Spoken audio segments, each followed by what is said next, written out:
Hello बच्चों। आज हम क्लास 10th के लिए फिजिक्स स्टार्ट कर रहे हैं। Next lecture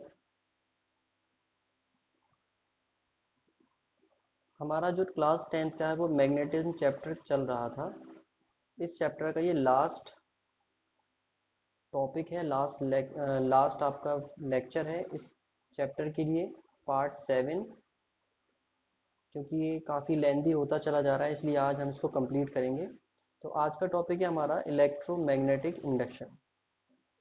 electromagnetic induction. देखिए, इससे पहले हम पढ़ते आ रहे थे कि जब इलेक्ट्रिक करंट फ्लो करेगा किसी कंडक्टर में से, तो इसकी वजह से क्या होगा, एक मैग्नेटिक फील्ड प्रोड्यूस होगा कंडक्टर के अराउंड। इलेक्ट्रिक करंट जब किसी भी कंडक्टर में प्रोड्यूस होगा तो क्या आएगा, एक मैग्नेटिक फील्ड प्रोड्यूस होगा। ठीक है। तो एक साइंटिस्ट थे जिनका नाम था फेराडे। फेराडे नाम था इनका। इन्होंने ये डिस्कवर किया कि अगर इलेक्ट्रिक करंट से मैग्नेटिक फील्ड डेवलप हो सकता है, तो फिर मैग्नेटिक फील्ड की हेल्प से हम इलेक्ट्रिक करंट कैसे प्रोड्यूस कर सकते हैं। इन्होंने ये डेवलप की चीज़ डिस्कवर की। तो इसी की हेल्प से इन्होंने ये इलेक्ट्रोमैग्नेटिक इंडक्शन जो टर्म है वो एक्सप्लेन किया। तो यानी कि फेराडे ने जो एक्सप्लेनेशन दिया वो क्या दिया, कि with the help of magnetic field की हेल्प से हम क्या करेंगे, इलेक्ट्रिक करंट प्रोड्यूस करेंगे। यानी कि इलेक्ट्रिसिटी प्रोड्यूस हो रही है मैग्नेटिक फील्ड की वजह से।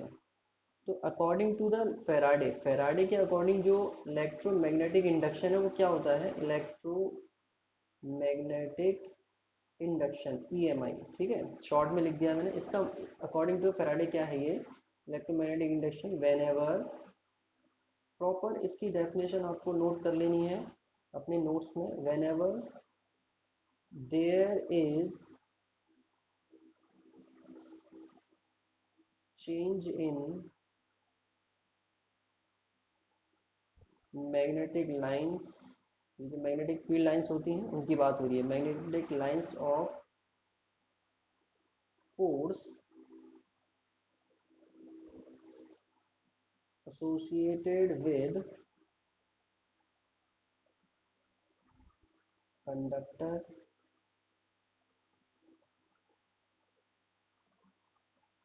and electromotive force, electromotive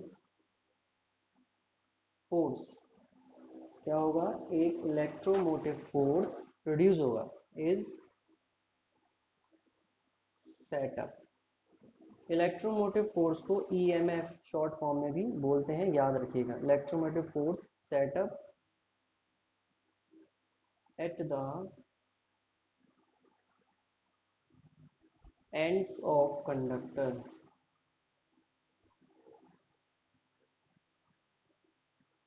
at the ends of conductor, which last as which last as long as change is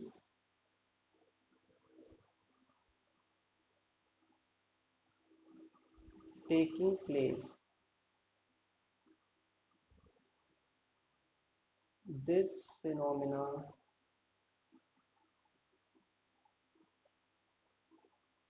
is known as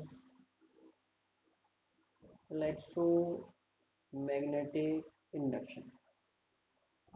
I hope ये समझ में आया होगा आपको। सिंपल सी चीज ये कह रहा है कि जब भी, whenever there is a change in magnetic lines of force, magnetic lines में हम चेंज करेंगे, तो जो कंडक्टर है, कंडक्टर से एसोसिएटेड लाइंस हैं, उन कंडक्ट उसकी वजह से कंडक्टर में एक ईएमएफ प्रोड्यूस होगा, जो कि सेटअप हो जाएगा कंडक्टर के दोनों किनारों पर, एंड्स पर। Which last as long as change, ये जब तक रहेगा जब तक ये चेंजमेंट जो बताया ना हमने, change in the magnetic lines, जब तक ये चेंजमेंट चलता रहेगा तब तक ये ईएमएफ यहाँ स्टेबल रहेगा। इसी ईएमएफ की वजह से इलेक्ट्रिक करंट फ्लो करेगा। अब इन्होंने एक्सपेरिमेंट क्या किया, फेराडे ने एक एक्सपेरिमेंट किया। एक्सपेरिमेंट। ठीक है, फैराडे ने एक एक्सपेरिमेंट किया। इस एक्सपेरिमेंट में इन्होंने क्या बताया कि सबसे पहले इन्होंने जो चीज़ें हैं ज़रूरी वो हम नोट कर लेते हैं। कि इन्होंने क्या किया, एक इन्होंने कॉपर वायर लिया जिसे इंसुलेटेड वुडन सिलेंडर पर लपेट दिया। Wooden cylinder, insulated wooden cylinder पर इन्होंने वाउंड कर दिया यानी कि लपेट दिया, जिससे कि ये क्या बन गया, एक सोलेनॉइड। सोलेनॉइड कॉइल, ये क्या बन जाएगा, एक सोलेनॉइड कॉइल। अब देखिए इस कॉइल में इन्होंने क्या किया, इस कॉइल को कनेक्ट कर दिया किसके साथ, गैल्वेनोमीटर के साथ। गैल्वेनोमीटर, अब जब ये गैल्वेनोमीटर से कनेक्ट हो जाएगा तो अगर इस कॉइल के वायर में कोई भी करंट फ्लो होगा तो हमें गैल्वेनोमीटर से तुरंत चेक हो जाएगा कि ये फ्लक्चुएशन होगा ना, इसकी जो निडल होती है उसमें फ्लक्चुएट होगा, तो गैल्वेनोमीटर से तुरंत पता लग जाएगा हमको। ठीक है, अब दूसरा स्टेप हमने क्या किया, magnet is place along the axis of coil. क्या किया इन्होंने, एक मैग्नेट प्लेस कर दी, एक मैग्नेट को प्लेस कर दिया कॉइल के साथ।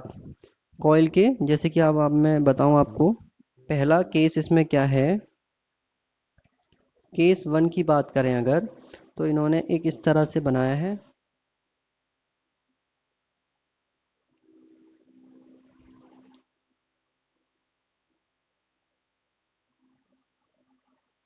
कुछ इस तरह से ये वायर वाउंड होगा और यहाँ से गैल्वेनोमीटर कनेक्ट है। एक यहाँ पर अलोंग, मतलब ये है मैग्नेट, इसकी एकदम एक्सिस के अलोंग ये मैग्नेट है जिसका नॉर्थ पोल और ये साउथ पोल है। इस तरह से पहले केस में इन्होंने इस सिस्टम को अरेंज किया हुआ है। अब इस केस में क्या है कि इस केस में जो आपका मैग्नेट है उसमें कुछ भी मोशन नहीं है, यानी कि वी वेलोसिटी क्या है, ज़ीरो। आपके पास ये रखा हुआ है यहाँ पर कॉइल, और ये मैग्नेट है यहाँ पर। मैग्नेट जहाँ प्लेस है ये ना आगे जा रहा है ना पीछे जा रहा है, ये बस अपनी जगह पर इस तरह से प्लेस है। तो हमने कहा था कि अगर आप मैग्नेटिक लाइंस में चेंज करोगे तभी ये चीज़ स्टेबल, तभी ये चीज़ हो पाएगी जो हम बता रहे हैं, लेकिन यहाँ कुछ नहीं है। तो इसका मतलब ये हुआ कि गैल्वेनोमीटर में कोई डिफ्लेक्शन नहीं होगा, तो हम कह सकते हैं no deflection. No deflection because क्यों, v is equal to zero, magnet में कोई भी मोशन नहीं है। ठीक है, तो ये हो गया आपका यहाँ पर एक स्टेप कंप्लीट। अब आते हैं हम सेकंड केस पर। केस सेकंड ये कहता है इसका कि इफ सपोज दैट, जो भी आपकी कॉइल है, मैं कॉइल को शॉर्ट में बना रहा हूँ जिससे कि देर ना लगे ज़्यादा। ये आपकी कॉइल है और ये आपका मैग्नेट, ठीक है, नॉर्थ और ये साउथ पोल। अब क्या होगा, हम क्या कर रहे हैं, v स्पीड के साथ मैग्नेट को क्या कर रहे हैं, कॉइल की तरफ लेकर आ रहे हैं इस तरह से। ठीक है, तो इस कंडीशन में क्या होने वाला है कि गैल्वेनोमीटर में कुछ डिफ्लेक्शन होगा। जो गैल्वेनोमीटर हमने यहाँ फिट किया था इसमें कुछ डिफ्लेक्शन होगा, और वो डिफ्लेक्शन किधर की तरफ होगा, राइट साइड। किधर होगा, टुवार्ड्स राइट, यानी कि जो निडल है वो यहाँ थी, अब वो निडल इस तरफ आ जाएगी, ये राइट साइड। ठीक है, क्योंकि हम क्या कर रहे हैं, नॉर्थ पोल को किसके पास ला रहे हैं, कॉइल के पास लेकर आ रहे हैं। ठीक है, चेंजमेंट होगा फील्ड लाइंस के अंदर, इसलिए यहाँ पर करंट फ्लो होना स्टार्ट हो जाएगी, और उसकी चेकिंग हम गैल्वेनोमीटर से कर सकते हैं। ठीक है, अब बात करते हैं केस 3 की। केस 3 की बात करें अगर हम, केस 3 की अगर हम बात करेंगे तो यहाँ पर अब कंडीशन चेंज है। कंडीशन किस तरह से चेंज है कि हमारे पास वही सेम पहले कॉइल आया, ये कॉइल लिया हमने, गैल्वेनोमीटर कनेक्टेड है यहाँ पर, और अब जो मैग्नेट है जिसका नॉर्थ ये है साउथ ये है, जो मैग्नेट है उसको हम दूर ले जा रहे हैं v स्पीड से, कॉइल से दूर ले जा रहे हैं। ठीक है, तो इस कंडीशन में जो डिफ्लेक्शन होगा यहाँ पर, वो डिफ्लेक्शन, पहले निडल ऐसी थी, अब जो डिफ्लेक्शन है वो लेफ्ट साइड की तरफ होगा निडल का, यानी इस तरफ। ठीक है, निडल यहाँ से यूँ थी इस तरह से बिल्कुल मिडिल में, अब ये इस तरह से इधर की तरफ डिफ्लेक्शन देगी। जितना स्ट्रॉन्ग आपका मैग्नेट का होगा यहाँ पर ये, उतनी ही स्ट्रॉन्गनेस के साथ ये गैल्वेनोमीटर आपको चेंजमेंट देगा। तो चलिए ये हो गया आपका थर्ड पॉइंट। अब अगर हम बात करें कि if suppose that fourth case में हम क्या कर रहे हैं, सेम वही कॉइल हमारे पास है। ये चीज़ आपको समझने की है, रटने की नहीं है, ध्यान रखिएगा। जितना आप समझ लेंगे उतना आसान है, वरना रटने से कोई फ़ायदा नहीं है। तो देखिए फोर्थ केस में हम क्या करने वाले हैं कि हमने साउथ पोल को कॉइल की तरफ लगा दिया, ठीक है। तो जो करंट है जो फ्लो करेगा आपके गैल्वेनोमीटर में, उसकी डायरेक्शन चेंज हो जाएगी अब, ठीक है। डायरेक्शन चेंज हो जाएगी। अब डायरेक्शन क्या होगी, सपोज दैट ये हमारा मैग्नेट है, ये आपका साउथ पोल, ये नॉर्थ पोल, और इस डायरेक्शन में हम v स्पीड से आ रहे हैं इधर। तो जब हम इसके करीब आ रहे थे नॉर्थ पोल के साथ, तब ये राइट में डिफ्लेक्शन दे रहा था, ये लेफ्ट वाला है, राइट में डिफ्लेक्शन दे रहा था। लेकिन अगर हमने पोल चेंज कर दिए तो क्या हुआ, इसकी डायरेक्शन, करंट की डायरेक्शन चेंज हो जाएगी। इसका मतलब अगर आप इसके करीब आओगे तो ये क्या करेगा, लेफ्ट में डिफ्लेक्शन देगा। निडल इस तरह से थी, अब डिफ्लेक्शन कुछ इस तरह से लेफ्ट में चला जाएगा। तो ये एक इन्होंने एक्सपेरिमेंट किया था जो ये प्रूव करके बताता है कि अगर आप मैग्नेट करीब लेकर जाएं और दूर ले जाएं, या फिर मतलब चेंजमेंट करें मैग्नेटिक फील्ड में, तो कुछ इस तरह से करंट फ्लो होगा, ठीक है। तो ये यहाँ पर हमने समझ लिया है सारे केसेस। ये केसेस हैं जिसकी हेल्प से हम समझ में आ गया है इलेक्ट्रोमैग्नेटिक इंडक्शन क्या होता है। अब अगर हम बात करें फेराडे के एक्सपेरिमेंट से हमें कंक्लूजन, यानी कि फाइनल कंक्लूजन क्या निकल कर आया, उसकी बात करें अगर, जैसे कि हम इस कंक्लूजन को कह सकते हैं एज अ रिजल्ट, कि रिजल्ट आखिर में क्या निकला हमारा। तो सबसे पहली चीज़ क्या है कि galvanometer show the deflection only when there is a relative motion between the coil and magnet. पहला ये पॉइंट कह रहे हैं कि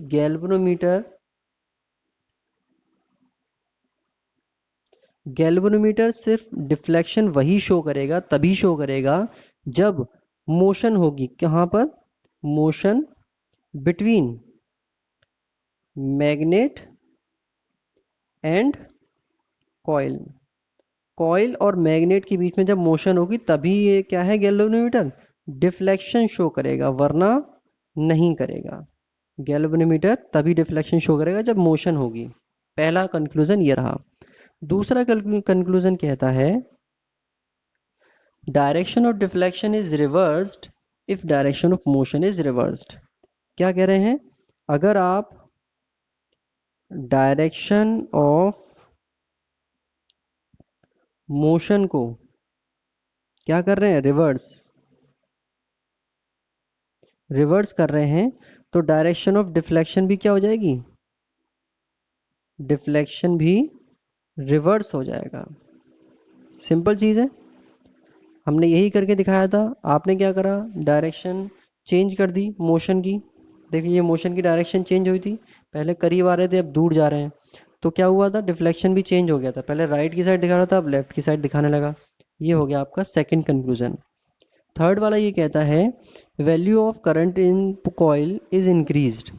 अगर आप कॉइल के अंदर करंट की वैल्यू को इंक्रीज करना चाहते हैं तो आपको क्या करना पड़ेगा, थर्ड पॉइंट है to increase current in coil. Coil के अंदर हम क्या कर रहे हैं, करंट को इंक्रीज कर रहे हैं, तो क्या होगा, ठीक है। ये कैसे होगा, ये चीज़ कॉइल में अगर करंट हमारा इंक्रीज हो जाए ये कैसे होगी। तो इसके लिए सिंपल से क्या क्या स्टेप लेने पड़ेंगे हमको। पहली चीज़ है रैपिड मोशन। ए पॉइंट आपका क्या आएगा, रैपिड मोशन ऑफ मैग्नेट। जितना जल्दी जल्दी आप इसको आगे पीछे करेंगे उतना ही ज़्यादा करंट यहाँ डेवलप होगा, ठीक है। अगर आप ऐसे धीरे लेके आ रहे हैं फिर ऐसे धीरे से ले जा रहे हैं उतनी ही कम इंटेंसिटी होगी, ठीक है। सेकंड आपका पॉइंट क्या कहता है, स्ट्रॉन्ग मैग्नेट। जितना ज़्यादा मैग्नेटिक फील्ड स्ट्रॉन्ग होगा उतनी ज़्यादा करंट फ्लो अच्छी होगी, तो स्ट्रॉन्ग मैग्नेट। सेकंड चीज़। थर्ड कहती है आपकी, थर्ड पॉइंट क्या होगा, increase number of coil.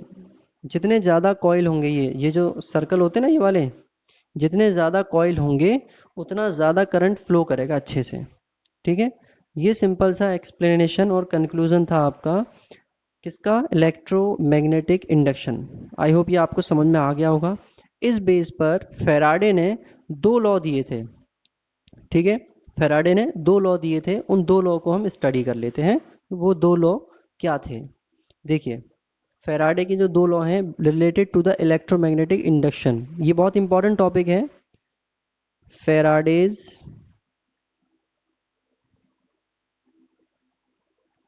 Laws of electromagnetic induction.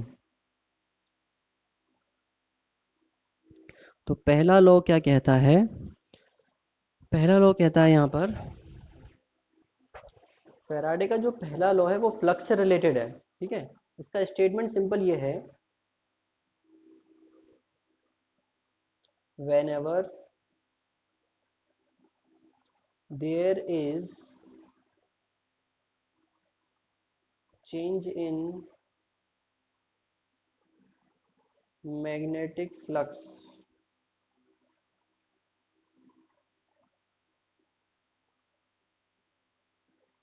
link with conductor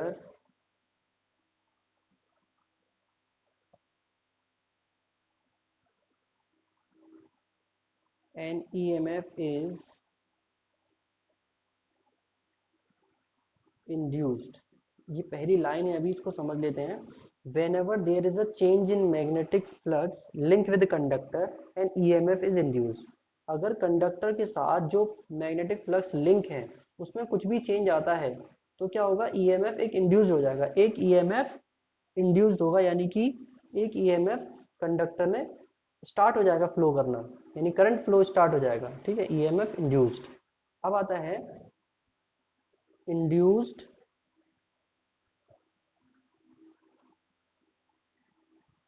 EMF lasts so long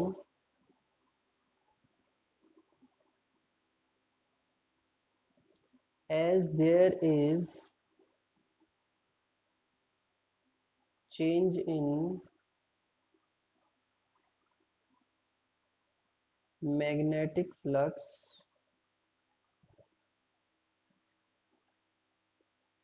cut by conductor। तो लास्ट में क्या कहना चाहते हैं? ये इंड्यूस्ड ईएमएफ तब तक रहेगा जब तक कि मैग्नेटिक फ्लक्स जो है उसमें, उस जो कंडक्टर है उसमें कट ना कर दे, यानी कि मैग्नेटिक फ्लक्स में चेंजमेंट हो रहा है उसमें डिफ्लेक्शन कमी ना आ जाए।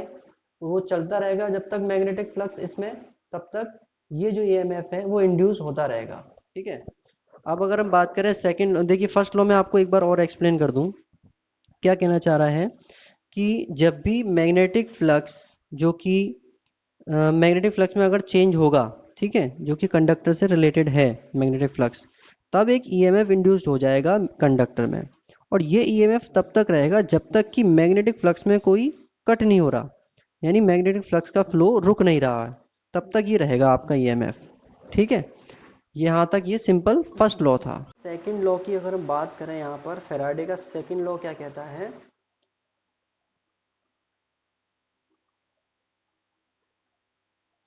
Magnetic, sorry,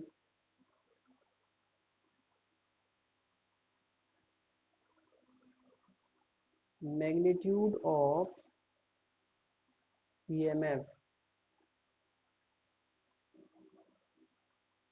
induced is directly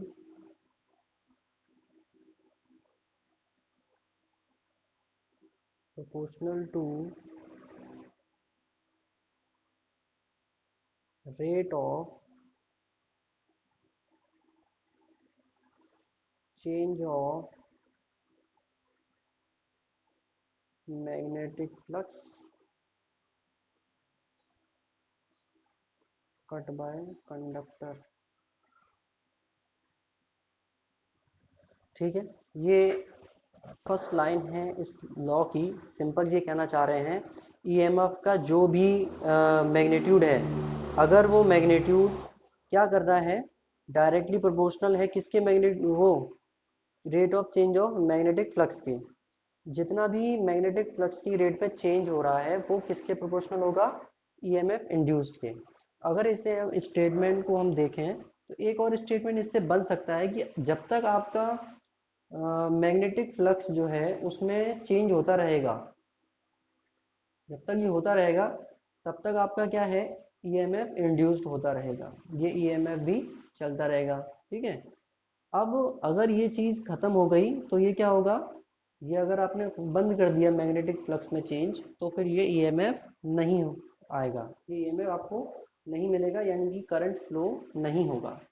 अब अगर हम देखें कि इसको हम मैथमेटिकल किस तरह से प्रूफ कर सकते हैं या लिख सकते हैं, तो देखिए E is equal to delta pi upon delta t, ये आपका ईएमएफ का साइन है।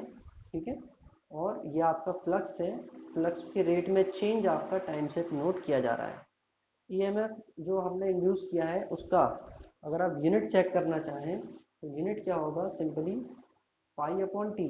पाई का मतलब है फ्लक्स, फ्लक्स का होता है आपका यूनिट वेबर, और टी टाइम हो गया, ये हो गया वेबर अपॉन टाइम मतलब सेकंड, उसको हम नोट करेंगे वोल्ट से। ठीक है। ईएमएफ का जो साइन है वो आ गया आपका यूनिट वोल्ट से।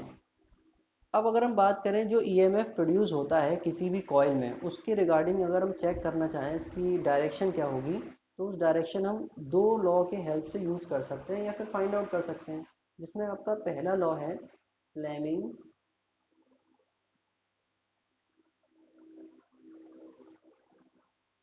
Right hand rule. Right hand rule, इस रूल के अकॉर्डिंग क्या मतलब है कि सपोज है ये है आपका थंब और ये है आपका फोर फिंगर, ये आपका मिडिल फिंगर, बाकी फिंगर आपकी क्लोज्ड है।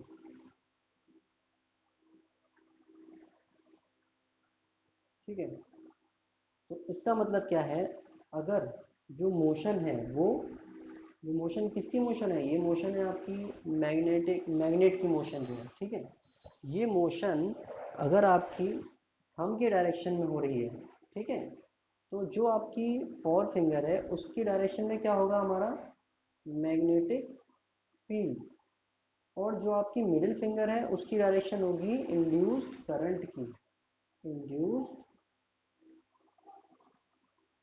करंट। ठीक है।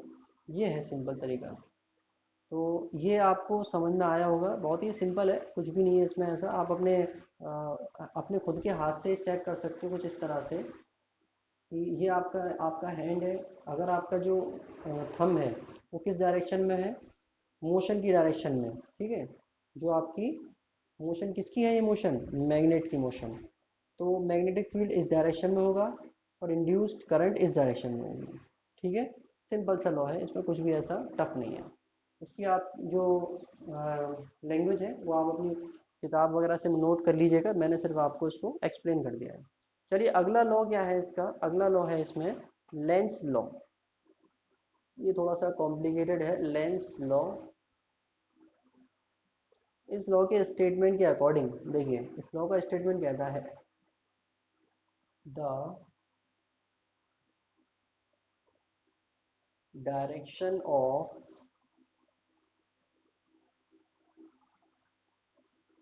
इंड्यूस्ड ईएमएफ, सॉरी यहाँ पर करंट आएगा ईएमएफ नहीं है, is such that it oppose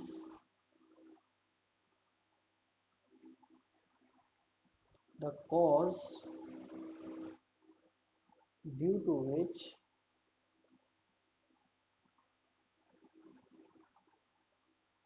it is induced. The direction of induced current is such that induced current की डायरेक्शन इस तरह से होती है, it oppose the cause, ये उस कॉज यानी उस वजह का अपोज करती है यानी कि विरोध करती है, due to which it is induced, जिसकी वजह से ये पैदा हुई है, जिसकी वजह से ये इंड्यूस्ड हुई है। ठीक है। उसका ये विरोध करती है। अब विरोध करने का मतलब क्या है उसे हम समझ लेते हैं कि विरोध करने का मतलब क्या है। देखिए विरोध करने का सिंपल सा मतलब ये है कि सपोज दैट आपके किसी भी कॉइल में करंट फ्लो किया, बिकॉज ऑफ द मैग्नेट, इस मैग्नेट के आगे पीछे के मोशन की वजह से। ठीक है, एक करंट फ्लो किया, जब ये करंट फ्लो करता है किसी भी कॉइल में, तो हम ये डायरेक्शन दे रहे हैं बस कि ये करंट फ्लो कर रहा है। तो इस करंट के फ्लो करने की वजह से, जब भी हमने पहले पढ़ा है कि करंट की फ्लो की वजह से एक और मैग्नेटिक फील्ड क्रिएट हो जाता है। ठीक है, इसकी वजह से भी एक मैग्नेटिक फील्ड बनेगा। तो जो ये मैग्नेटिक फील्ड होगा, वो मैग्नेटिक फील्ड, इस मैग्नेटिक फील्ड की वजह से जो आप मैग्नेट है जो आगे पीछे मोशन कर रहा है, वो ये नहीं चाहेगा कि इसके करीब आए। ये जो मैग्नेटिक फील्ड बना है करंट की वजह से, वो ये नहीं चाहेगा कि इससे करीब आए, तो ये क्या करेगा, इसके मोशन का अपोज करेगा। इस मैग्नेट के मोशन का अपोज कौन करेगा, ये आपका मैग्नेटिक फील्ड जो करंट के फ्लो की वजह से जनरेट हुआ है। ठीक है, इसी को हम कहते हैं कि करंट क्या कर रहा है, अपोज करेगा उस वजह का, इससे इसी की वजह से तो करंट आपका पैदा हुआ, और इसी का ही अपोज कर रहा है। तो इसको हम क्या कहते हैं कि ये है आपका लेंस लॉ, कि current induced in the conductor oppose the cause due to which it is induced, जिसकी वजह से ये बना है, जिसकी वजह से ये करंट पैदा हुई है, उसी की वजह का विरोध कर रही है। तो ये क्यों कर रही है, एक बार और सिंपल समझ लीजिए। इस मैग्नेट की वजह से करंट प्रोड्यूस हुआ एक कॉइल में। अब ये जो करंट प्रोड्यूस हुआ वो भी एक और मैग्नेटिक फील्ड बना देगा। ये जो मैग्नेटिक फील्ड होगा वो इस मैग्नेट के मोशन का अपोज करेगा, ये नहीं चाहेगा कि ये मेरे पास आए। तो इसे हम कहते हैं अपोज करना। ठीक है, सिंपल था आई थिंक। सिर्फ अपोज करने वाली आपको पॉइंट समझनी है कि अपोज कर रहा है तो उसका क्या मतलब है। ठीक है, इसी से हम पता लगाते हैं कि डायरेक्शन क्या है। डायरेक्शन के, अगर ये अपोज कर रहा है तो मतलब ये नॉर्थ साइड हमें यहाँ मिली हुई है, क्योंकि नॉर्थ ही आ रही है यहाँ पर, इससे हमें पता लग सकता है। चलिए, ये टॉपिक यहीं पर फिनिश। आई होप ये समझ में आ गया होगा आपको। नेक्स्ट हमारा बहुत ही इंपॉर्टेंट टॉपिक है DC and AC. DC AC से आप समझ गए होंगे मैं किसके बारे में बात करने वाला हूँ। ये है आपका डायरेक्ट करंट और इनडायरेक्ट करंट। देखिए, पहले हम सिंपली इनका डेफिनेशन समझ लेते हैं। ये टॉपिक आपके 10th क्लास में इतना वाइडली नहीं है, बट एक इस तरह से है कि आपको इसका इंट्रो पता होना चाहिए। तो अगर हम बात करें डीसी की, इसको डीसी को हम क्या कहते हैं, डायरेक्ट करंट। देखिए, डायरेक्ट करंट जो है आपकी, मैं पहले उसको बता दूं एग्जांपल के तौर पे। जो हमारे घर में बिजली आती है जिससे हम कूलर पंखा एसी ये सब चला रहे हैं, ये होता है आपका डायरेक्ट करंट, पहली चीज़। ठीक है, अब बात करते हैं इसकी डेफिनेशन के बारे में कि डायरेक्ट करंट की डेफिनेशन क्या होती है। A current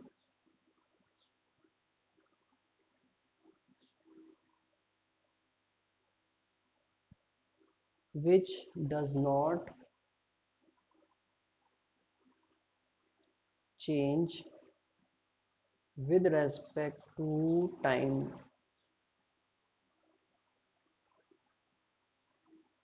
is called direct current. देखिए, जो भी करंट है उस वो एक ग्राफिकल फॉर्म में भी शो की जाती है। ठीक है, करंट को मेज़र करने के कई सारे इंस्ट्रूमेंट होते हैं जिसकी हेल्प से हम ग्राफिकल फॉर्म में भी इसको शो करते हैं। अब ये जो आपका डायरेक्ट करंट है, जब हम इसको ग्राफ में शो करते हैं तो कुछ ग्राफ इस तरह से बनता है इसका। ये आपका एक एक्सिस हो गई, ये एक एक्सिस हो गई। ठीक है, इस एक्सिस पर हम करंट आई को नोट कर रहे हैं, और इस वाली एक्सिस पर टाइम टी को नोट कर रहे हैं। तो करंट आई का जो ग्राफ बनेगा डायरेक्ट करंट का, वो कैसा बनेगा, बिल्कुल स्ट्रेट।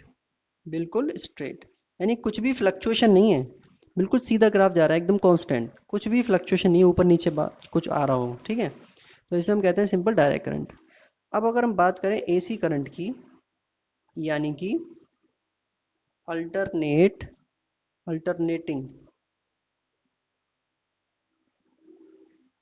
करंट। अल्टरनेटिंग करंट क्या है, बस आप नॉट हटा दो यहाँ से। Which change with respect to time is called this. ठीक है, ये क्या कह रहा है कि ये क्या कर रही है, a current which is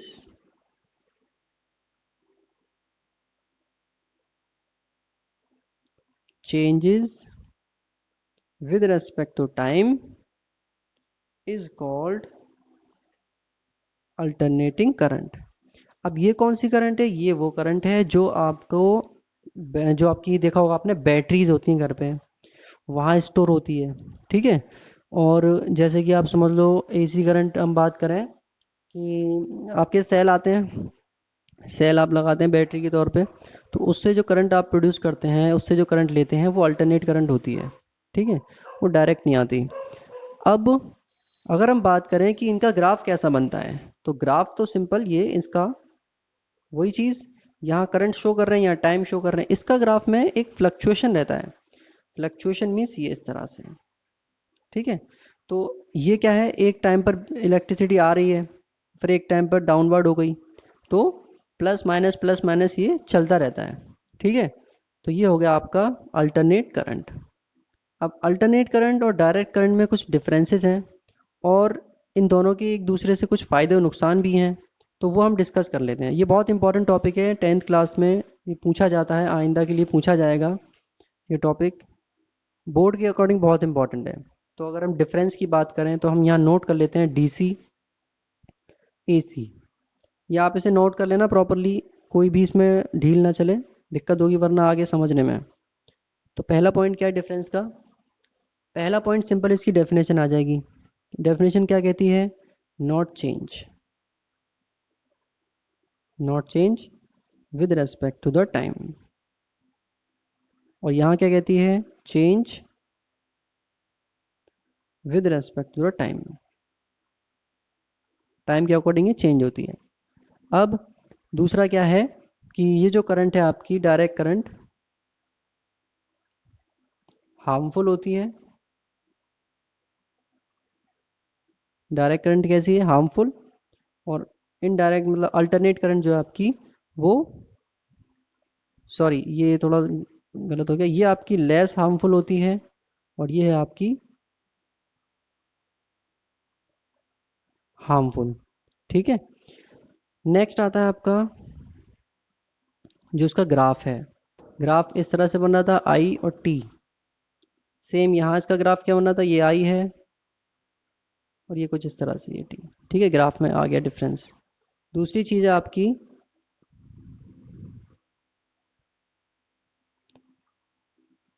base of electronics, ये इलेक्ट्रॉनिक्स का बेसिक है, और ये क्या है, बेस ऑफ इलेक्ट्रिसिटी,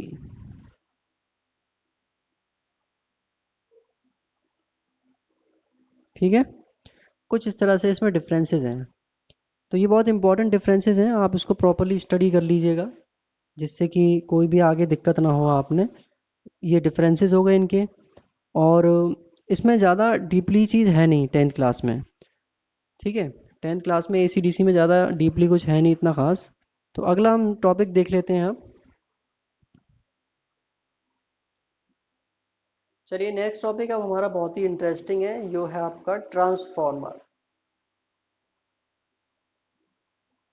ट्रांसफार्मर का नाम सुनते ही हमारे दिमाग में आ जाता है ट्रांसफार्मर, जो हमारे आसपास घरों में, घरों के आसपास लगे होते हैं थोड़े से आउट एरिया में। तो कुछ उस इस टाइप का डिज़ाइन होता है इनका, कि ये एक बॉक्स टाइप में होते हैं, और कुछ वायरिंग हो रही होती है इनकी चारों तरफ, यहाँ कहीं, और यहाँ से इनकी फिन्स, इस तरह से कुछ फिन्स सी निकलती रहती हैं।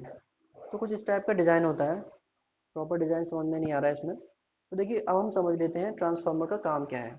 तो सिंपल डेफिनेशन अगर हम देखें इसकी, तो ये क्या है, it is device which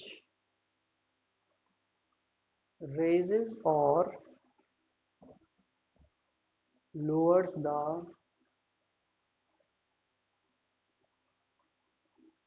voltage in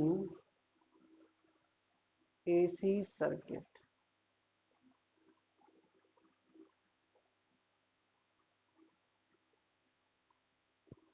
through mutual induction. अब देखिए सिंपल चीज़ क्या है यहाँ पर, कि ये कैसी डिवाइस है, ये ऐसी डिवाइस है जो कि रेजेस यानी बढ़ाती है, लोअर्स यानी घटाती है the voltage in AC, AC के वोल्टेज, एसी सर्किट के जो वोल्टेज आते हैं उन्हें या तो बढ़ाती है या घटाती है। ठीक है, किस तरीके से? म्यूचुअल इंडक्शन के वजह तरीके से। देखिए इसमें क्या होता है, ट्रांसफार्मर जो हमारे यहाँ लगे होते हैं उनका काम क्या होता है कि जो सप्लाई करी जाती है, बिजली की सप्लाई, जो बिजली के जो आपके सोर्स हैं जहाँ से बिजली बनकर आ रही है, वो जो सप्लाई होती है बहुत ज़्यादा हाई होती है, हाई पावरफुल होती है। ठीक है, हाई वोल्टेज होती है, हाई पावर होती है। इन सप्लाई को जब ये हमारे घर पर आती है, ये सप्लाई आपके सप्लाई कर रहे हैं सोर्स, सोर्स है यहाँ से इन्होंने सप्लाई किया, बहुत ज़्यादा हाई पावर है, हाई वोल्टेज है। ठीक है, हाई पावर हाई वोल्टेज। तो ये जब सप्लाई होते हुए आती है, देखा होगा आपने खेतों में बड़े बड़े तार जा रहे होते हैं और बड़े बड़े खंभों पर लटक के जा रहे होते हैं, आवाज़ भी आती है उनमें से, तो वहाँ आवाज़ हल्की सी टिर सी आवाज़ आ रही होती है। वो क्यों आ रही होती है? क्योंकि वोल्टेज वगैरह बहुत हाई होते हैं, जब करंट इतने हैवी वायर में से गुजरती है, बहुत हैवी करंट, तो आसपास आवाज़ करती हुई जाती है वो। तो जब ये करंट यहाँ से फ्लो होकर जा रही होती है और हमारे पास पहुँचाना होता है इसको, तो ये वोल्टेज तो बहुत हाई है। ठीक है, और ये इतने हाई होते हैं कि हज़ारों की काउंटिंग होती है इनकी। अब 1000 वोल्टेज तो हमारे घरों में चलेंगे नहीं। जो जहाँ हमारे घरों में 300 वोल्ट मैक्सिमम ये रहता है हमारी सप्लाई का, अगर 1000 वोल्ट आ गए तो सब कुछ फूक के बेकार हो जाएगा। तो इसके लिए ये लोग क्या करते हैं कि ट्रांसफार्मर फिट करते हैं। ट्रांसफार्मर जो होते हैं वो इस करंट को रिसीव करते हैं और फिर इसके बाद इस करंट को लोअर पावर और लोअर वोल्टेज करके हमको घरों में सप्लाई कर देते हैं। ठीक है, इसलिए हम ट्रांसफार्मर का यूज़ करते हैं। ये तो हो गया इनका काम ट्रांसफार्मर का। अब ये काम करते कैसे हैं इसको?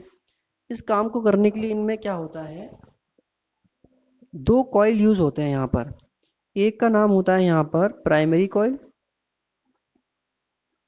प्राइमरी कॉइल होता है एक। ठीक है, और दूसरे का नाम होता है यहाँ पर सेकेंडरी कॉइल। तो ये जो प्राइमरी कॉइल हैं आपके यहाँ पर जो यूज़ हो रहे हैं प्राइमरी कॉइल, मैं एक बस रिप्लिका बना दे रहा हूँ। यहाँ जब एंट्री करेगा हाई वोल्टेज, वहाँ जब जाएगा, यहाँ से निकलकर जो दूसरे कॉइल में जाएगा, तब ये यहाँ से जब पास आउट हो रहा होगा तब ये इसकी पावर और वोल्टेज डिक्रीज हो चुका होगा। अब होता क्या है कि आपका जो प्राइमरी कॉइल है, सबसे पहले ये प्राइमरी कॉइल होते हैं, यहाँ जब ये कनेक्ट होगा लोड से, तो जो लोड मिल रहा है इसको, वो लोड पास होगा सेकेंडरी कॉइल पर। ठीक है, सेकेंडरी कॉइल पर पास होगा और ये किसके थ्रू पास हो रहा है? जो फ्लक्स हैं आपके, जब यहाँ से करंट फ्लो करेगी तो एक फ्लक्स जनरेट हो जाएगा चारों तरफ, मैग्नेटिक फील्ड का फ्लक्स, उसमें चेंजमेंट होगा। वो सेम चेंजमेंट यहाँ भी होगा। तो इसकी वजह से क्या होता है, वोल्टेज में वेरिएशन आ जाता है। फ्लक्स में चेंज होने की वजह से वोल्टेज में वेरिएशन आ जाता है। अब इस वेरिएशन को कैलकुलेट करने के लिए हम क्या यूज़ करते हैं? फ्लक्स फाई प्राइमरी वोल्टेज का, flux phi S secondary voltage, और N P number of coil जितने ये राउंड आ रहे हैं, number of turn primary voltage के, number of turn secondary voltage के, ये रेशियो इनका सेम रहता है। मतलब N P sorry phi P upon N P is equal to phi S upon N S. ये रेशियो आपका सेम रहता है। जब अगर ये रेशियो आपका फिट सेम आ रहा है तो आपका ट्रांसफार्मर सही काम कर रहा है, सही है। यहाँ इस रेशियो में अगर कुछ प्रॉब्लम आती है तो आपका ट्रांसफार्मर रॉन्ग है, आपके ट्रांसफार्मर में कुछ ना कुछ डिफेक्ट है। अब हमने यहाँ तक तो अभी पढ़ लिया फाई और एन का रेशो। अगर हम बात करें कि चेंज इन द फ्लक्स की, चेंज इन फ्लक्स, ये मैग्नेटिक फ्लक्स से ध्यान रखिएगा। तो क्या होगा, delta phi P upon N p time, क्योंकि चेंज टाइम के रेस्पेक्ट में हो रहा है, is equal to delta phi s n s delta t. इस तरीके से एक फॉर्मूला बन सकता है ये।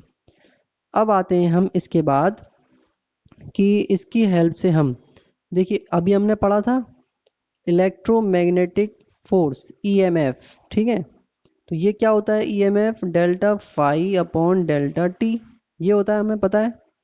तो हम क्या कर सकते हैं, फाई अपॉन टी की जगह ई पुट कर देंगे। यानी कि अगर हम प्राइमरी की बात करें तो ई पी प्राइमरी का EMF upon N P is equal to secondary का ईएमएफ अपॉन एन एस, ये एक फॉर्मूला और बन जाएगा इसकी हेल्प से। ठीक है, यहाँ पर एक और चीज़ आपको मिल जाएगी। क्या होता है यहाँ पर, एक आइडियल जो ट्रांसफार्मर होता है उसमें पावर का लॉस नहीं होता। जब आप हाई वोल्टेज से लो वोल्टेज में ले जाते हो तो आइडियल ट्रांसफार्मर के अंदर नो पावर लॉस होता है। ठीक है, आइडियल ट्रांसफार्मर की क्वालिटी क्या होती है, नो पावर लॉस, कोई पावर का लॉस नहीं होता। प्रैक्टिकल वे में पावर का कुछ ना कुछ लॉस होता ही है, लेकिन आइडियल चीज़ ये होती है। इस कंडीशन में पावर P का फॉर्मूला जो होता है वो E इंटू आई ये होता है। ठीक है, और आपकी पावर क्या है, कांस्टेंट है। पावर क्या है, कांस्टेंट। चाहे आप प्राइमरी सेल की बात करो, चाहे आप सेकेंडरी की बात करो, दोनों में पावर सेम रहेगी, क्योंकि हम पहले कह रहे हैं आइडियल की बात कर रहे हैं, कांस्टेंट है पावर, यहाँ या फिर यहाँ दोनों जगह सेम है। तो हम क्या करेंगे, E की जगह पर अगर हम P अपॉन आई पुट कर दें तो इससे हमें क्या मिलेगा, यहाँ पर P upon I p n P is equal to P upon I s n s. P से P कैंसिल, क्योंकि सेम है दोनों में। ठीक है, तो अगर हम इसको अरेंज करेंगे तो अरेंज करने के बाद क्या आएगा formula, e s upon e p is equal to I p upon I s is equal to n s upon N p. This is the final formula. ठीक है, ये आपका फाइनल फॉर्मूला है। अब देखिए, ये किस बेस पे डिसाइड होगा कि ये जो आपका ट्रांसफार्मर है वो वोल्टेज को बढ़ा रहा है या घटा रहा है, ये किस बेस पर डिसाइड होगा। तो इसको डिसाइड करने के लिए दो लॉ है हमारे पास, या दो पॉसिबिलिटीज हैं। पहली पॉसिबिलिटी कहती है कि if there is a number of turn, जो आपके सेकेंडरी कॉइल के हैं वो ज़्यादा हैं प्राइमरी कॉइल से, तो ये जो ट्रांसफार्मर है वो कैसा होगा, स्टेप अप वाला ट्रांसफार्मर। स्टेप अप जो क्या करेगा, इंक्रीज वोल्टेज, वोल्टेज इंक्रीज करेगा और रिड्यूस करंट। वो ट्रांसफार्मर जिसमें सेकेंडरी कॉइल ज़्यादा होंगी, सेकेंडरी कॉइल के टर्न ज़्यादा होंगे और प्राइमरी कॉइल के टर्न जो है कम होंगे, उसे हम कहते हैं स्टेप अप ट्रांसफार्मर। इसका काम क्या होगा, ये वोल्टेज बढ़ाएगा करंट को घटाएगा। अब इसका उल्टा कर दीजिए, सेकंड पॉइंट इसका उल्टा हो जाएगा। इसमें क्या आएगा, ये साइन। अब क्या हो रहा है, टर्न सेकेंडरी के कम हो गए, प्राइमरी के ज़्यादा हो गए, इसको हम कहते हैं step down, step down transformer. इसमें क्या होगा आपका, ये वोल्टेज को क्या करेगा, रिड्यूस करेगा। सब कुछ उल्टा हो जाएगा, रिड्यूस द वोल्टेज और इंक्रीज करंट। ठीक है, वोल्टेज को रिड्यूस करेगा, करंट को क्या करेगा, इंक्रीज करेगा। यहाँ तक आपका ट्रांसफार्मर का जो डिस्क्रिप्शन है काफ़ी है। इसके आगे हम देखेंगे और कौन कौन से इंस्ट्रूमेंट्स हैं, यानी कि जनरेटर और मोटर। तो जैसा कि एसी जनरेटर के नाम से आपको समझ में आ रहा है, एसी जनरेटर, एसी जनरेटर क्या है, एसी करंट को जनरेट करने के लिए एसी जनरेटर का यूज़ करते हैं हम। ठीक है, अब किस प्रोसेस के थ्रू करते हैं, क्या इसका पॉइंट ऑफ व्यू है, वो एक डेफिनेशन से हम समझ लेते हैं। It is a device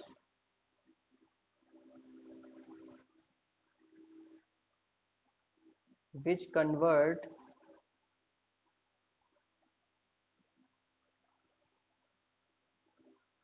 mechanical energy into electrical energy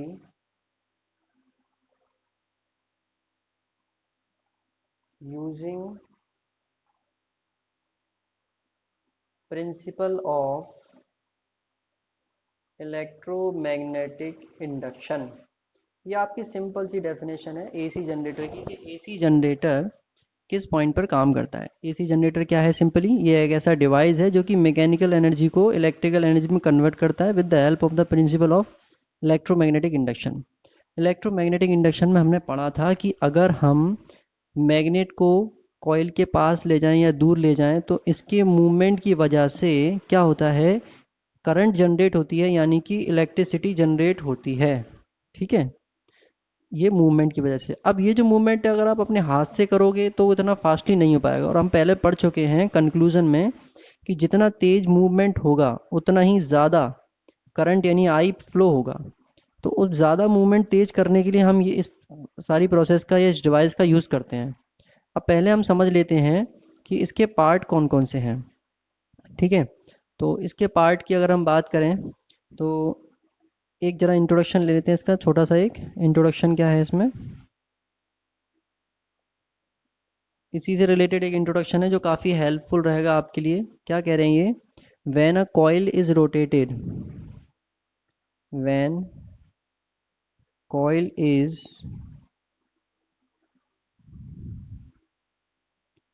rotated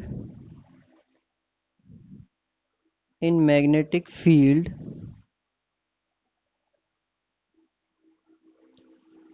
magnetic flux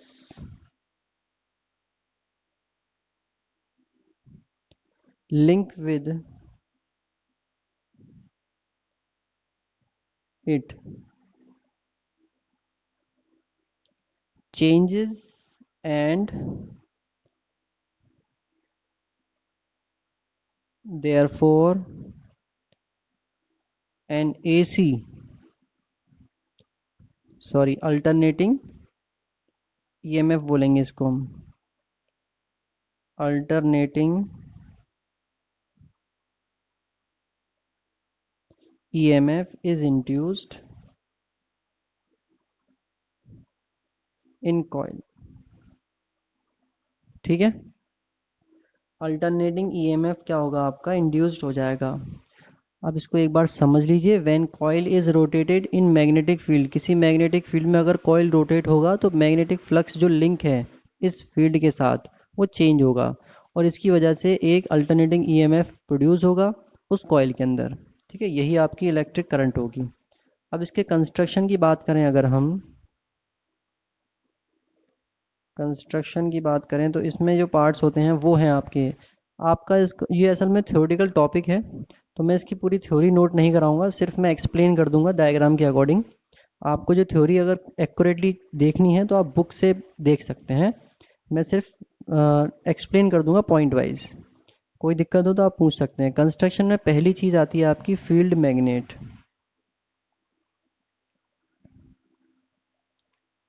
field magnets, देखिए फील्ड मैग्नेट्स हो गए। पहले हम इसका डायग्राम बना लेते हैं, देन उसके बाद इसको एक्सप्लेन करेंगे, उससे अच्छे से समझ में आ जाएगा डायग्राम से।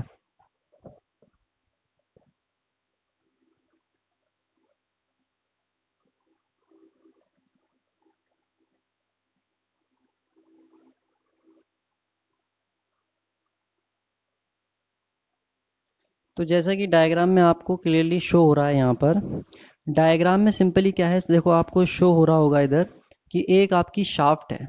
ठीक है, ये शाफ्ट है जो डायरेक्टली कनेक्टेड है वहाँ हैंडल से।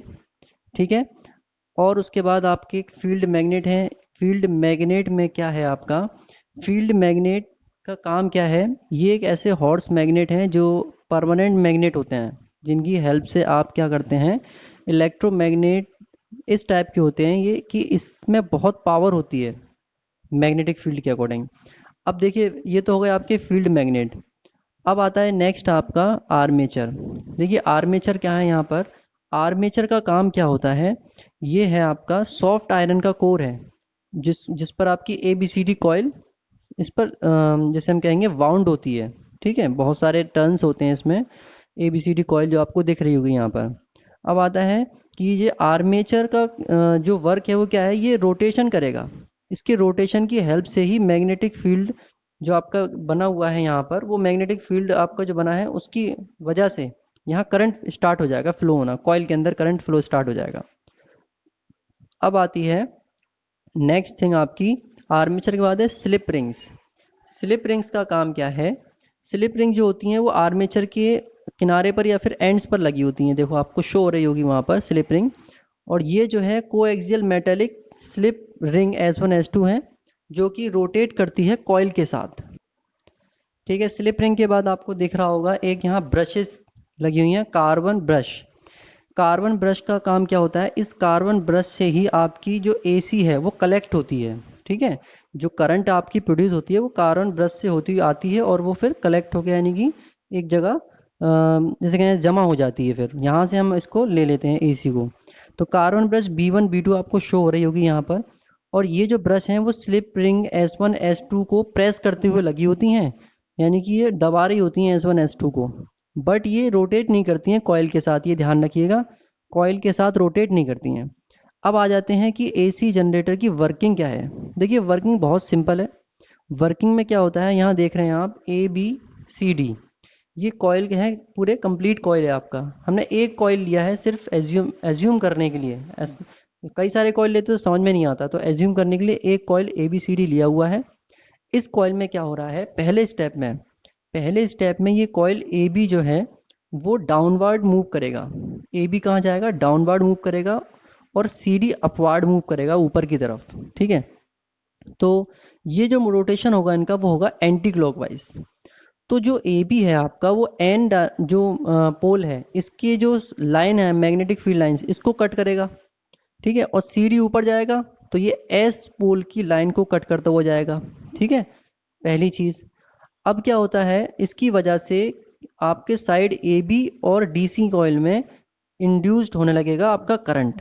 ठीक है, साइड AB और DC में करंट इंड्यूस होने लगेगा, सिंपल चीज। अब ये जो करंट इंड्यूस हो रहा है उसकी डायरेक्शन होगी BADC। ये एक स्टेप कंप्लीट हो गया यहाँ पर। इस स्टेप में क्या है आपका कि जो आपका जो कॉइल है उसको एक रेवोल्यूशन इसने कंप्लीट कर लिया और इसकी साइड हो गई ABCD। और कंप्लीट होने के बाद, हाफ रेवोल्यूशन कंप्लीट होने के बाद आपका जो CD है वो AB की तरफ आ जाएगा और AB CD की तरफ चला जाएगा। अब आते हैं नेक्स्ट पार्ट पर।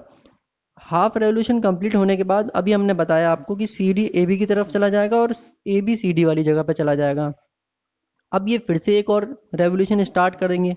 तो जब ये एक और रेवोल्यूशन स्टार्ट करेंगे तो क्या होगा, जो आपका AB है वो ऊपर की तरफ आएगा। AB क्या होगा, ऊपर की तरफ आएगा और CD नीचे की तरफ जाएगा। ठीक है, तो ये आपका CD नीचे जाएगा। इससे क्या होगा, डायरेक्शन रिवर्स हो जाएगी आपकी करंट की डायरेक्शन रिवर्स होगी हाफ रेवोल्यूशन में। ठीक है, करंट की डायरेक्शन आपकी रिवर्स हो गई और जो आपके पॉजिटिव और नेगेटिव पॉइंट्स हैं उनकी डायरेक्शन भी चेंज हो जाएगी। कैसे चेंज होगी, देखिए, direction of induced current in the coil is reversed after the half revolution of, so that polarity of two end of coil also change after half revolution। जब आप कॉइल को rotate करा रहे हैं, एक पार्ट कंप्लीट हो गया, दूसरे पार्ट में रोटेट करा रहे हैं, तो जो इनके एंड्स हैं, दो एंड्स, यहाँ पर दो एंड्स आपको दिख रहे होंगे, इधर इनकी जो पॉइंट्स हैं इनकी ये पोलरिटी है वो चेंज हो जाएगी। नेगेटिव वाला पॉजिटिव हो जाएगा, पॉजिटिव वाला नेगेटिव हो जाएगा। तो एक राउंड कंप्लीट करने के बाद ये जो आपकी करंट है उसका फ्लो क्या हो जाएगा, फिर B पहले आ रहा था BADC, अब आएगा ABCD। कंप्लीट होगा पूरा टर्म। तो ये आपका दो बार में जो आपकी डायरेक्शन बनती है दो बार चेंज होती है और दो रेवोल्यूशन इसमें होते हैं कंप्लीट रेवोल्यूशन होने के बाद दो बार इसकी डायरेक्शन चेंज होगी, जैसे कि आपको डायग्राम में शो हो रहा होगा। ठीक है, तो ये यहाँ पर इसका कंप्लीट वर्किंग है AC जनरेटर का। इसी तरीके से आपको DC जनरेटर की जो वर्किंग और प्रोसेस है वो समझ में आ जाएगी। DC और AC जनरेटर में थोड़ा सा फ़र्क होता है, बस ज़्यादा नहीं। तो अगर आप उसे खुद से स्टडी करेंगे तो वो इजीली समझ में आ जाएगा। चलिए अब हम देखते हैं मोटर की वर्किंग क्या होती है। देखिए, अगर हम इलेक्ट्रिक मोटर की बात करें,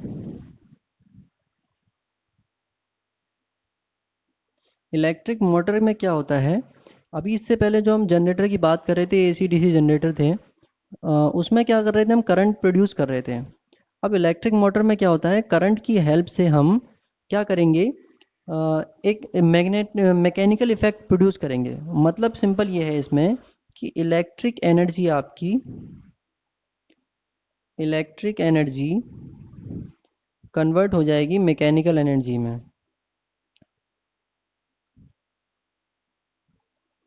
इलेक्ट्रिक एनर्जी मैकेनिकल एनर्जी में कन्वर्ट होगी। ठीक है, ये सिंपल सा इसमें प्रिंसिपल अप्लाई होगा। मतलब ये समझ रही है, इसका काम ये है, इलेक्ट्रिक मोटर का काम क्या है, इलेक्ट्रिक एनर्जी को मैकेनिकल एनर्जी में कन्वर्ट करना। यानी कि इलेक्ट्रिसिटी प्रोड्यूस करा के हम कॉइल को रोटेट करा देंगे, कॉइल रोटेट हो जाएगा और उससे मैकेनिकल वर्क ले सकते हैं। ये सिंपल सी चीज़ है इसके अंदर। तो देखिए कंस्ट्रक्शन की अगर हम बात करें तो दिख रहा होगा आपको डायग्राम में, कंस्ट्रक्शन क्या है इसका, कि इसमें सबसे पहले एक रेक्टेंगुलर कॉइल है ABCD, जो कि इंसुलेटेड कॉपर वायर की बनी हुई है और सॉफ्ट आयरन कोर पर उसको वाउंड किया हुआ यानी लपेटा हुआ है, जिसे हम कहते हैं आर्मेचर। देखिए आर्मेचर आपको दिख रहा होगा क्लियरली, आर्मेचर। अब ये जो सॉफ्ट कोर है वो आपको अब फिगर में दिख नहीं रहा होगा, सिंपल नहीं दिख रहा होगा इसमें अंदर सॉफ्ट कोर, क्योंकि इसमें शो भी नहीं हो पाएगा। अब देखिए नेक्स्ट है इसमें, coil is mounted between the curved pole of U-shaped permanent magnet in such a way that it can rotate between the pole N and S। ये जो coil है आपका वो U शेप के मैग्नेट के बीच में रखा जाता है, जिससे कि ये अच्छे से आराम से रोटेट कर सके पोल N और S के बीच में। ठीक है, अब जो आपके दो एंड्स हैं, जो कॉइल के दो एंड्स हैं X और Y, ये जो दो एंड्स हैं उनको हम कहते हैं two half ring X and Y of commutator. दो रिंग हैं आपके X और Y, उन्हें कहते हैं ring two half ring X and Y of a commutator. Simple. अब अगर हम दूसरी बात करें इसमें कि इनकी वर्किंग क्या होती है इलेक्ट्रिक मोटर की, देखिए वर्किंग देख लेते हैं। देखिए आपको यहाँ पर जो X और Y पॉइंट दिख रहे हैं, ये आपकी हाफ रिंग है, अभी बताया था मैंने। अब ये जो हाफ रिंग है जिसमें X वाला वेल्डेड है आपके A पॉइंट से, कॉइल के A एंड से, और कॉइल का जो D एंड है वो आपका Y रिंग से कनेक्टेड है। इन दोनों को कंबाइंड फॉर्म में हम कहते हैं कम्यूटेटर। ठीक है, कंबाइंड फॉर्म में हम इनको क्या कहते हैं, कम्यूटेटर।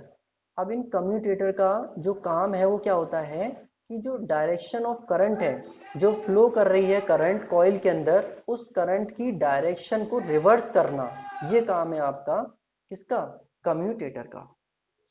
देखिए अब एक और आपको इसमें पार्ट दिख रहा होगा, ये है आपके कार्बन ब्रशेस। कार्बन ब्रशेस का काम क्या होता है, ये कनेक्शन में रहते हैं एक्स और वाई के।